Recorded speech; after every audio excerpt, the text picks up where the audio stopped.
Ville de France s'est réunie en Guadeloupe pour rassembler des maires des Antilles et de la Guyane pour échanger sur deux questions qui sont importantes. C'est celle des finances locales et des contraintes qui pèsent aujourd'hui sur les collectivités, mais aussi les enjeux de la transition écologique. On veut la réussir, et pour la réussir, là encore, il faut des moyens. Donc c'est du concret.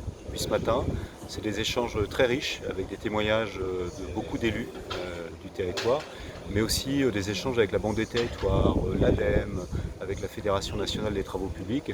On a là de la matière pour que demain l'Association des petites villes de France elle puisse porter au plus haut niveau, auprès du gouvernement et du Parlement, des propositions et des solutions. Parce qu'on a l'habitude de dire qu'on est proche des problèmes. On a des problèmes qui sont liés parfois aux finances, parfois au réseau d'eau, c'est vrai ici en Guadeloupe par exemple, ou même à la question des déchets. Mais ce qui est bien aussi, c'est de tirer parti de l'expérience vécue des élus locaux pour apporter des solutions. C'est le rôle même de l'Association des petites villes de France que je préside.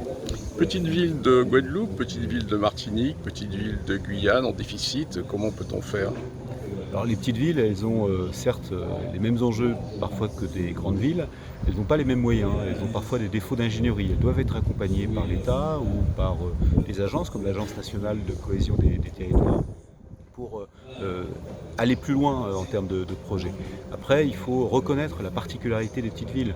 C'est pas parce qu'on est une petite ville qu'on n'a pas des grands enjeux.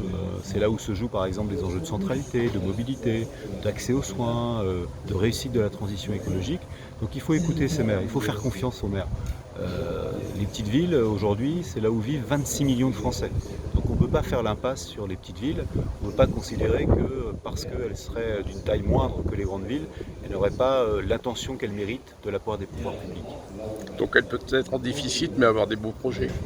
Elles sont aujourd'hui confrontées à un exercice financier compliqué, pour le dire simplement.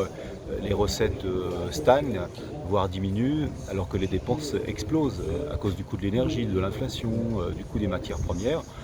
Face à ce choix, vous avez des maires qui font des arbitrages douloureux, mais pour éviter de faire ça, il faut que l'État vienne à la rescousse, les accompagne, et c'est pas, je crois, utile de demander à ces villes, notamment les plus petites et notamment celles des Antilles et de la Guyane, de faire des sacrifices supplémentaires. Elles ne peuvent pas au regard des enjeux qui sont celles de leur territoire et de leurs habitants.